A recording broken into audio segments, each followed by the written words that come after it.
Assalamualaikum warahmatullahi wabarakatuh. Selamat bergabung kembali di kelas perpajakan 2.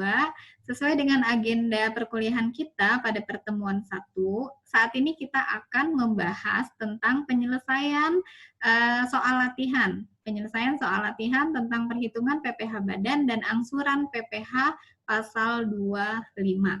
Nah, untuk soalnya sudah saya share di platform e-learning, sehingga harusnya kalian sudah bisa mendownload agar bisa mengikuti pembahasan dengan lancar ya. Oke. Nah, ini adalah soalnya yang akan kita bahas. Di dalam soal sudah disajikan data keuangan PT Rafa Jaya untuk periode pembukuan Januari sampai dengan Desember 2018. Nah, di dalam soal sudah disajikan informasi peredaran usaha atau istilah lainnya adalah pendapatannya, dan juga informasi tentang biaya usahanya apa saja. Nah, angka yang disajikan dalam soal ini dibulatkan dalam ribuan. Jadi nanti kalau kita mau menghitung PPh badannya, saya akan ubah angkanya menjadi satuan rupiah penuh ya, supaya memudahkan kita. Karena kan nanti supaya kita tahu nih omsetnya sesungguhnya berapa sih, supaya nanti kita tidak salah dalam melakukan pemilihan tarif PPh badannya.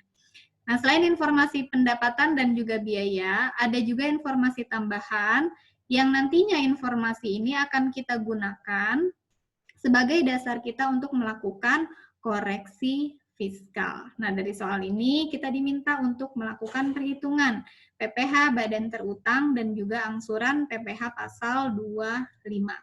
Nah, untuk melakukan perhitungan PPh badan, langkah pertama kita harus menyiapkan yang namanya kertas kerja rekonsiliasi fiskal. Nah, ini adalah kertas kerja rekonsiliasi fiskal. Bentuknya sama ya, seperti ini. Yang pertama, di bagian pertama kita masukkan keterangan ini, sumbernya adalah dari laporan laba rugi. Kita isi dengan akun-akun yang terdapat di laporan laba rugi secara detail. Penghasilannya berapa, biayanya berapa, semuanya kita pindahkan ke kolom keterangan. Masukkan angka di kolom komersial ini berasal dari laporan laba rugi juga. Nah, karena di dalam soal kita tadi kan hanya menyajikan informasi pendapatan dan biaya, labanya tidak ada, jadi nanti di sini kita harus sekalian aja. Sekalian kita susun laporan laba ruginya. Oke, nah ini udah kita pindahkan pendapatannya, biayanya, dan angkanya juga sudah disajikan dalam rupiah penuh. Total pendapatan PT Rafa Jaya di sini adalah 33.750 juta. Sehingga dalam melakukan perhitungan PPh badan, PT Rafa Jaya mengacu ke tarif yang diatur dalam pasal 17 dan juga pasal 31E, di mana nanti dalam perhitungan PPh badannya dia akan dikenakan dua tarif. Ada yang dikenakan tarif 12,5% dan juga ada yang dikenakan tarif sebesar 25%. Nah, jumlah penghasilannya sudah kita dapatkan. Nah, berikutnya kita jumlahkan juga jumlah bebannya, sehingga kita peroleh di sini laba komersialnya adalah 30.166.250.000. Nah, kalau kita udah dapet berapa laba komersialnya, langkah berikutnya kita harus melakukan rekonsiliasi fiskal.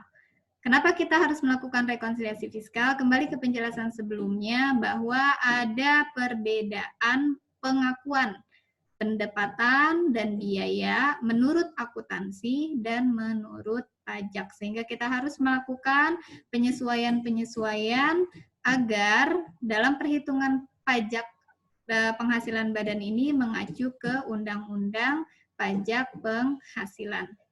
Yang pertama kita lakukan koreksi itu adalah koreksi terhadap penghasilan. Apa yang harus kita koreksi dari akun penghasilan ini? Nah, penghasilan PT Rafa Jaya itu ada 4 jenis ya. Penghasilan dari kantor pusat, dari kantor cabang, dari hibah pemerintah, dan juga dari bunga obligasi. Nah, di sini saya mengingatkan kembali, koreksi terhadap akun penghasilan itu ada 2 jenis, ya. koreksi terhadap akun penghasilan ada dua jenis. Yang pertama yaitu koreksi terhadap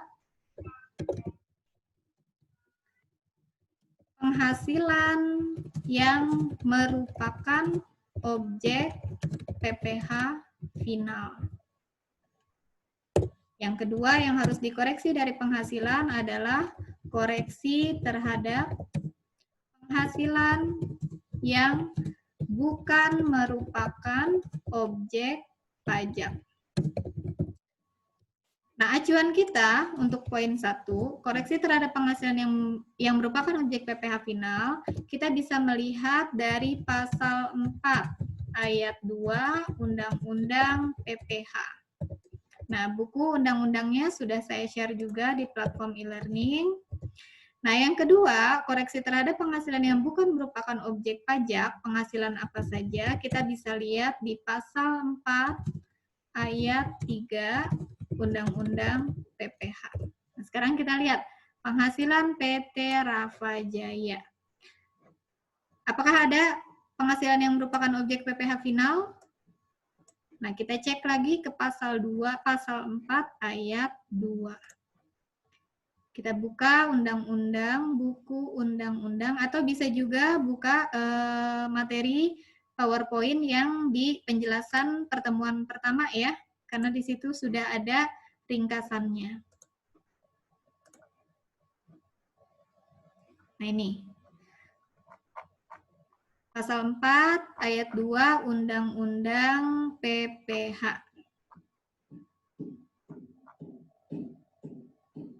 Ini dia ya, ini pasal 4, bagian tentang objek pajak. Ayat 2, penghasilan di bawah ini dapat dikenai pajak bersifat final. Nah, salah satunya disebutkan adalah penghasilan berupa bunga deposito dan tabungan, bunga obligasi. Nah, tadi di soal kita ada pendapatan bunga obligasi, sehingga bunga obligasi dari laporan laba rugi PT Rafa Jaya itu harus dikoreksi negatif. Kalau untuk penghasilan itu dikoreksinya negatif ya. Kenapa disebut koreksi negatif? Karena efeknya akan mengurangi laba fiskal atau laba kena pajak. Nah, berikutnya itu ada lagi nggak objek PPh final? Tidak ada ya di soal kita. Yang merupakan objek PPh final itu hanya satu, bunga obligasi. Nah, selanjutnya koreksi di penghasilan adalah koreksi terhadap penghasilan yang bukan merupakan objek pajak. Nah, kita lihat, ada nggak sih penghasilan PT Rafa Jaya yang bukan merupakan objek pajak?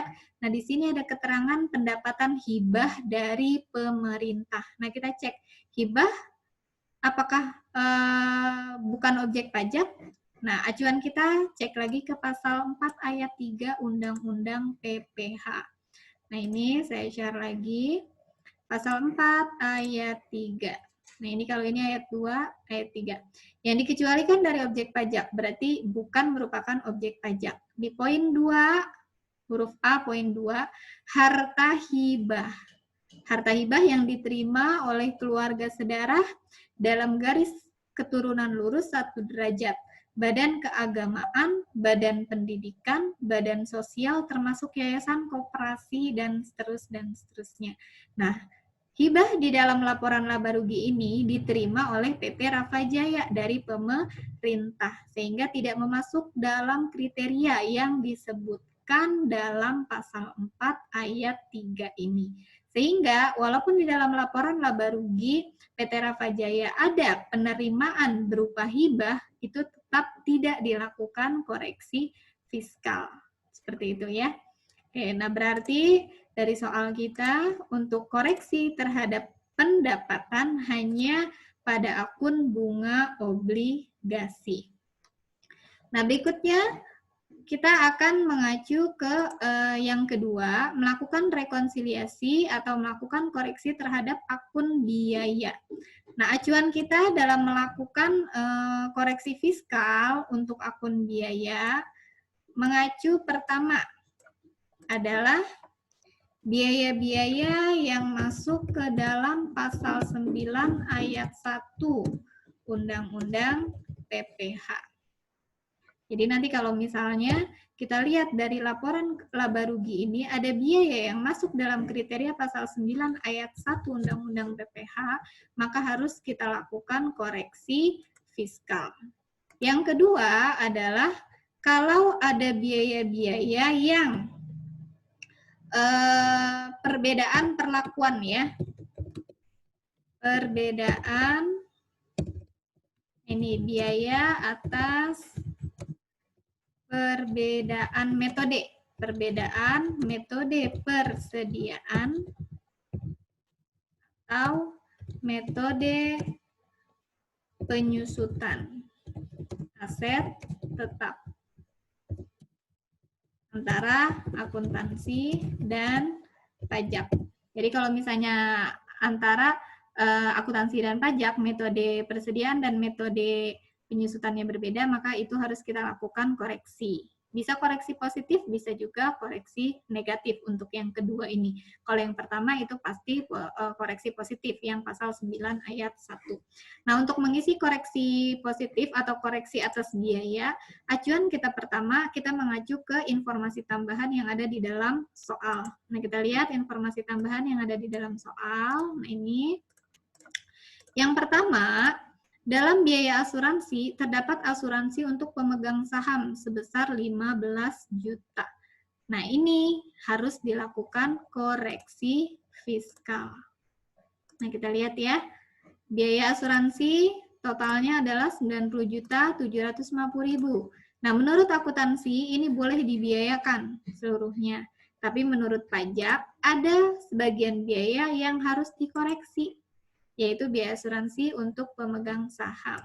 Koreksi positif sebesar 15 juta. Nah, kenapa dia dikoreksi? Karena dia masuk ke dalam kriteria salah satu biaya yang ada dalam pasal 9 ayat 1. Nah, ini coba saya bagikan kembali. Ini dia.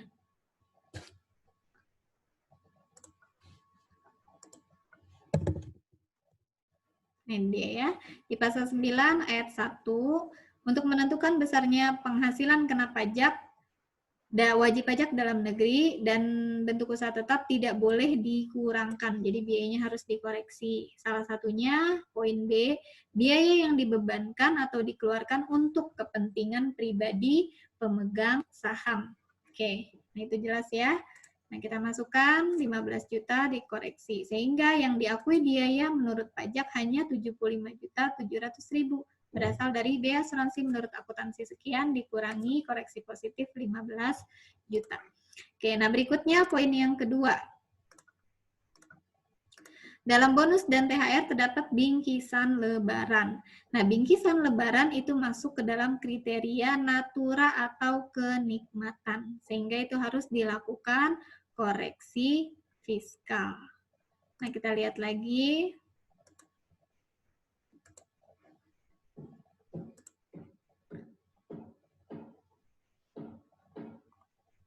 Nah, ini ya.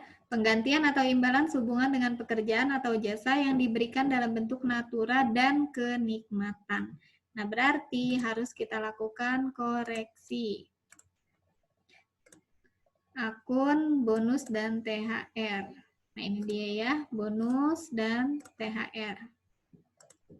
Nilainya 166.500.000. Nah, berikutnya poin ketiga, dalam biaya gaji dan upah, kita lihat gaji dan upah. Gaji dan upah totalnya menurut akuntansi 970 juta, tapi ada informasi. Di dalamnya terdapat sembako. Nah, sembako juga sama, dia masuk ke dalam kriteria natura atau kenikmatan. Sehingga harus dikoreksi, nilainya 57 juta. Berikutnya, poin 4, dalam kesejahteraan karyawan. Nah, biaya kesejahteraan karyawan totalnya 165 juta. Nah, ada informasi tambahan, di dalam 165 juta itu 15 juta untuk outbound dan rekreasi. 32 juta untuk seragam satpam dan 25 juta untuk sembako. Nah, kesejahteraan karyawan ini default-nya harus dilakukan koreksi fiskal karena dia masuk ke dalam kriteria natura dan atau kenikmatan. Tapi ada beberapa natura atau kenikmatan yang menurut Undang-Undang Perpajakan itu boleh dilakukan pembiayaan. Nah, sekarang kita lihat lagi di peraturan pajaknya. Pasal 9 ayat E, pasal 9 ayat 1 huruf E. Nah, ini ya, penggantian atau imbalan sehubungan dengan pekerjaan atau jasa yang diberikan dalam bentuk natura dan kenikmatan itu harus dikoreksi fiskal. Tapi kalau kita cek lagi ke penjelasannya, nah ini ya, penjelasan pasal 9 huruf E. Nah ini. Namun dengan atau berdasarkan peraturan Menteri Keuangan, pemberian natura dan kenikmatan berikut ini dapat dikurangkan dari penghasilan bruto pemberi kerja. Jadi artinya ada beberapa natura dan kenikmatan yang boleh diakui biaya oleh perusahaan sehingga tidak perlu dilakukan koreksi fiskal. Nah, salah satunya kita bisa lihat di poin 2. Pemberian natura dan kenikmatan yang merupakan keharusan dalam pelaksanaan pekerjaan sebagai sarana keselamatan kerja atau karena sifat pekerjaan tersebut mengharuskannya, seperti pakaian dan peralatan untuk keselamatan kerja, pakaian seragam petugas keamanan atau satpam. Nah, sehingga biaya untuk seragam satpam yang ada di dalam biaya kesejahteraan karyawan dalam soal kita itu boleh dibiayakan, tidak perlu dilakukan koreksi fiskal. Oke, nah sembako itu harus koreksi fiskal ya. Nah berarti kita kembali ke kertas kerja, kesejahteraan karyawan nilainya 165 juta. Ada yang boleh dibiayakan, seragam karyawan 32 juta, sehingga yang dikoreksi adalah selisihnya 165 juta dikurangi 32 juta, sehingga menurut fiskal biaya kesejahteraan karyawan nilainya hanya 32 juta ya. Oke, nah berikutnya dalam pajak dan materai terdapat sanksi SKPKB surat ketetapan pajak kurang bayar PPN sebesar 6.200.000. Nah, SKPKB ini merupakan surat atau ya surat yang digunakan oleh kantor pajak untuk menagih pajak berutang. Pokok pajak bisa juga sanksi administrasi. Nah, di dalam soal di sini dijelaskan bahwa SKPKB ini terdapat sanksi ya atas sanksi perpajakan, sehingga itu harus dilakukan koreksi fiskal STP PPN dan juga STP PPh 25. Nah, sanksi perpajakan itu harus dikoreksi fiskal. Totalnya 6.200.000 ditambah 4.800.000 ditambah lagi 4.500.000. 15.500.000. Pajak dan materai. Nah ini, pajak dan materai harus kita lakukan koreksi fiskal nilainya 15.500.000. Nah, dasar kita melakukan koreksi terhadap akun tersebut, kita bisa lihat dari pasal 9 ayat 1. Nah ini dia, huruf K. Sanksi administrasi berupa bunga, denda, dan kenaikan, serta sanksi pidana berupa denda yang berkenaan dengan pelaksanaan perundang-undangan di bidang perpajakan. Sehingga ini harus dilakukan koreksi fiskal. Nah, kalau misalnya di SKPKB tersebut ada salah satunya yang ditagihkan adalah bukan sanksi administrasi, tapi pokok pajak itu boleh dibiayakan. Seperti itu. Oke, nah kembali lagi ke kertas kerja. Oke, kita lihat informasi tambahan yang berikutnya. Dalam biaya pemeliharaan terdapat kwitansi yang hilang. Nah, kalau kwitansi yang hilang juga sama, ini harus dilakukan koreksi fiskal. Kenapa? Karena ini masuk ke dalam kriteria biaya yang tidak dapat dibuktikan pengeluarannya. Nilainya 13.700.000 biaya pemeliharaan. Oke. Biaya pemeliharaan totalnya 160.800.000, 13.700.000 dikoreksi karena tidak dapat dibuktikan pengeluarannya, kwitansinya hilang. Oke. Nah, berikutnya huruf G.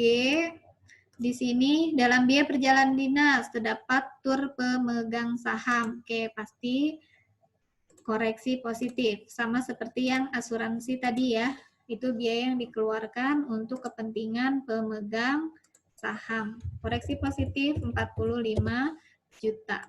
Nah, berikutnya yang terakhir dari informasi tambahan, dilakukan koreksi atas akun piutang tak tertagih. Piutang tak tertagih ini sama ya, sesuai dengan pasal 9 ayat 1 dilakukan koreksi karena merupakan pemupukan dana pembentukan atau pemupukan dana cadangan. Oke.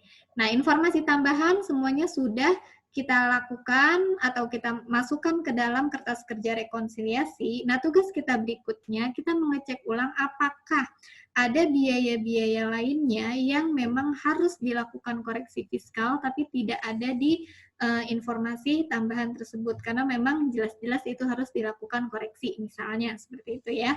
Oke, nah sekarang kita lihat yang tadi belum kita tandain font warna merah. Yang pertama adalah bantuan tanah longsor. Jadi artinya kita memberikan sumbangan. Nah, berikut juga ada bantuan hibah. Nah, menurut pasal 9 ayat 1, bantuan, sumbangan, hibah itu harus dilakukan koreksi fiskal. Nah, kecuali bantuan atau sumbangan itu diberikan kepada bencana yang memang dinyatakan sudah bencana nasional oleh pemerintah. Tapi kalau misalnya itu tidak dinyatakan sebagai bencana nasional, itu harus dilakukan koreksi fiskal 100%. Ya.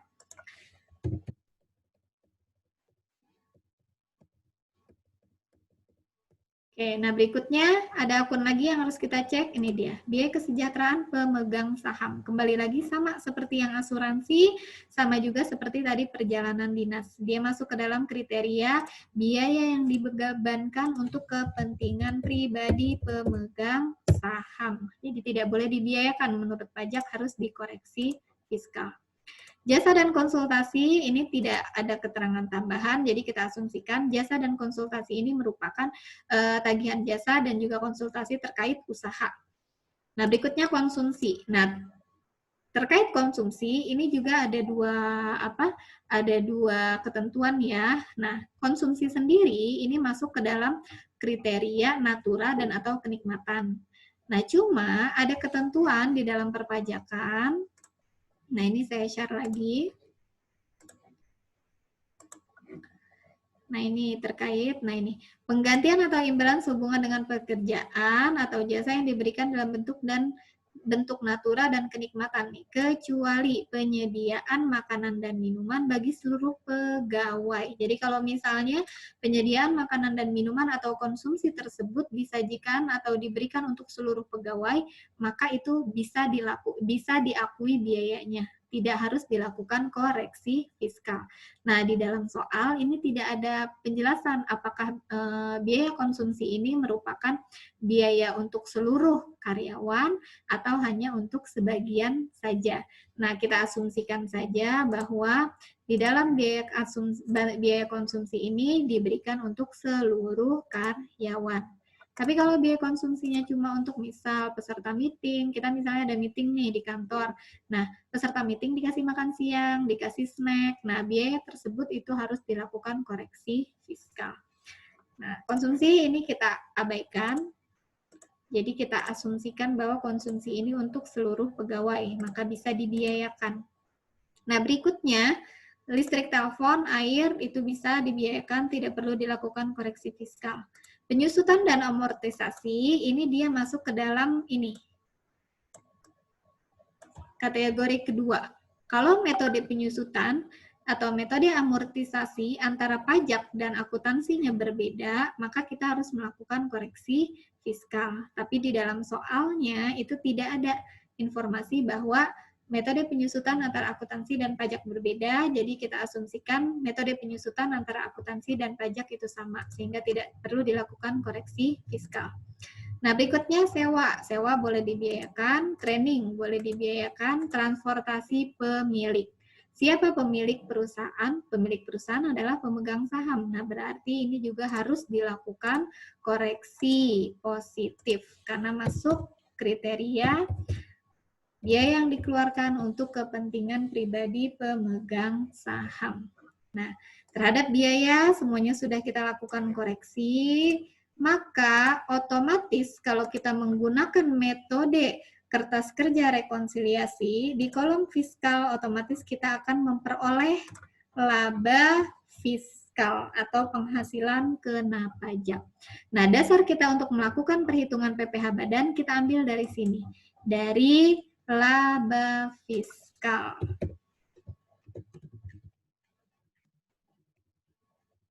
Atau laba menurut pajak. Ya, oke. Nah, berikutnya kita kembali lagi karena PT Rafa Jaya omsetnya atau peredaran usahanya 33 miliar, sehingga dia masuk ke dalam tarif pajak yang diatur dalam pasal 17 dan juga pasal 31E. Tarifnya ada dua, ya. Ada yang memperoleh fasilitas berupa pengurang atau diskon tarif sebesar 50% untuk penghasilan kena pajak sampai dengan untuk penghasilan kena pajak bagian dari peredaran bruto sampai dengan 4,8 miliar, baru sisanya 25% dikali dengan penghasilan kena pajak di atas peredaran bruto 4,8 miliar. Tugas kita berikutnya kita harus menghitung, ya. Penghasilan kena pajak totalnya kan ini 30 miliar 616 juta 250 ribu. Nah, berapakah penghasilan kena pajak yang dikenakan tarif 12,5% dan berapakah penghasilan kena pajak yang dikenakan tarif 25%? Kita harus melakukan perhitungan terlebih dahulu. Nah, perhitungannya yang pertama, untuk penghasilan kena pajak yang memperoleh fasilitas, kita carinya dengan cara 4,8 miliar, ini merupakan batasannya ya, 4,8 miliar dibagi dengan omsetnya. Omsetnya ini 33 miliar 750 juta dikalikan dengan penghasilan kena pajak. Ya, nah ini jadi untuk menghitungnya 4,8 miliar dibagi dengan omset atau peredaran brutonya dikalikan dengan penghasilan kena pajak atau laba fiskalnya. Oke. Nah, berikutnya penghasilan yang tidak memperoleh fasilitas tinggal kita kurangkan saja. Total penghasilan kena pajaknya sekian, yang memperoleh fasilitas sekian. Berarti selisihnya ini merupakan penghasilan kena pajak yang tidak memperoleh fasilitas ya. Nah, baru kita bisa hitung PPh badan terutangnya. Yang pertama tarifnya adalah 50%, ini berupa fasilitas pengurangan, dikalikan dengan tarif pajaknya 25%, dikalikan dengan penghasilan kena pajak berdasarkan hasil perhitungan ini. Ya, dapatlah pajak terutangnya untuk PKP yang memperoleh fasilitas sekian, 544 juta. Nah, berikutnya selisihnya pajak terutang atas penghasilan kena pajak yang tidak memperoleh fasilitas, tinggal kita kalikan saja tarifnya 25% dikali angka yang ini. Ya, sehingga kita dapatkan angka PPh badan terutang totalnya adalah 7 miliar 109 juta sekian. Nah, inilah angka PPh badan terutang PT Rafa Jaya untuk tahun pajak 2018. Nah, berikutnya kita diminta untuk menghitung angsuran PPh pasal 25 tahun berjalan. Nah, perhitungan angsuran PPh pasal 25 berasal dari PPh badan terutang, nilainya ambil dari sini, Kredit pajak yang dipotong pihak lain di informasi soal kita tidak ada informasi kredit pajak ya, sehingga 0. PPh terutang sebagai dasar angsuran PPh pasal 25-nya sama sebesar dengan PPh badan terutang, sehingga angsuran PPh badannya tinggal kita bagi dengan 12. Nah, ini adalah angka PPh pasal 25 sebagai angsuran kita untuk tahun pajak 2019. Nah, ini adalah cara kerja menggunakan metode kertas kerja rekonsiliasi. Tapi kalau misalnya kita mau menggunakan cara langsung aja dengan langkah-langkah seperti yang saya jelaskan sebelumnya, kita bisa juga menghitungnya dengan format seperti ini ya. Kita masukkan laba komersialnya, ambil dari sini. Setelah itu kita masukkan koreksinya, positifnya apa saja, negatifnya apa saja. Nah, angkanya akan menghasilkan PPh bada terutang dan PPh pasal 25 yang sama. Oke, itu saja penjelasan dari saya untuk soal latihan pada pertemuan 1. Untuk selanjutnya, jika ada pertanyaan bisa kita diskusikan di forum e-learning atau bisa juga di grup ya. Oke. Sampai di sini pertemuan kita kali ini. Sampai ketemu lagi. Terima kasih. Assalamualaikum warahmatullahi wabarakatuh.